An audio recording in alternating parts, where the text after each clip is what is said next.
मुख्यमंत्री म्हणून देवेंद्र फडणवीस यांचा शपथविधी उद्या होताना दिसतोय। आझाद मैदानात या ठिकाणी शपथविधी होणार आहे। या कार्यक्रमाला पंतप्रधान नरेंद्र मोदी यांच्यासह भाजपचे मोठमोठे नेते उपस्थित राहणार आहेत। हा जो आपण पंडाल आहे हा मेन पंडाल आहे ज्या ठिकाणी शपथविधीचा कार्यक्रम होईल आणि सर्व व्हीआयपी जे आहेत ते या ठिकाणी बसलेले आपल्याला पाहायला मिळतील।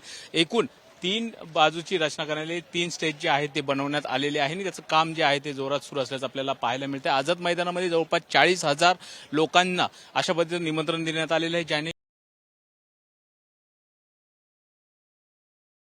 करून सर्वपक्षीय नेते तर आहेत त्याचबरोबर दिल्लीचे नेते आहेत आणि संत महंत यांना सुद्धा निमंत्रण देण्यात आलेलं आहे आणि भाजपची जी मागचं सरकार होतं जे लाडक्या बहिणीच्या घोषणा केली गेली होती त्या लाडक्या बहिणींना सुद्धा अशाच पद्धतीचं निमंत्रण या ठिकाणी दिलं जाणार आहे। ही तयारी सुरू असल्याचं मी दाखवतोय तुम्हाला आणि या ठिकाणी 3 जे आहे पंडाल जे आहेत ते असणार आहे आणि त्या ठिकाणी महत्त्वाचं म्हणजे मेन मुख्य पंडाल जो आहे तो मध्ये असणार आहे। त्या ठिकाणी जी तयारी आहे ती जोरात करण्यात आलेली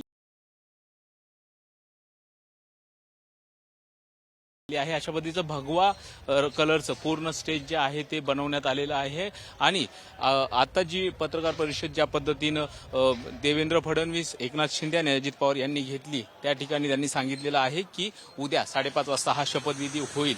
त्यामुळे उत्सुकता आहे उद्याच्या शपथविधीची। कॅमेरामन अरविंदसह सुनील काळे, साम मराठी, मुंबई। देश विदेशातील प्रत्येक घडामोडींचे लाईव्ह अपडेट मिळवण्यासाठी आता साम टीव्हीच्या सर्व सोशल मीडिया प्लॅटफॉर्मला लाईक, फॉलो आणि सबस्क्राईब करा। तसंच सर्व नोटिफिकेशनसाठी बेल आयकॉन प्रेस करायला विसरू नका।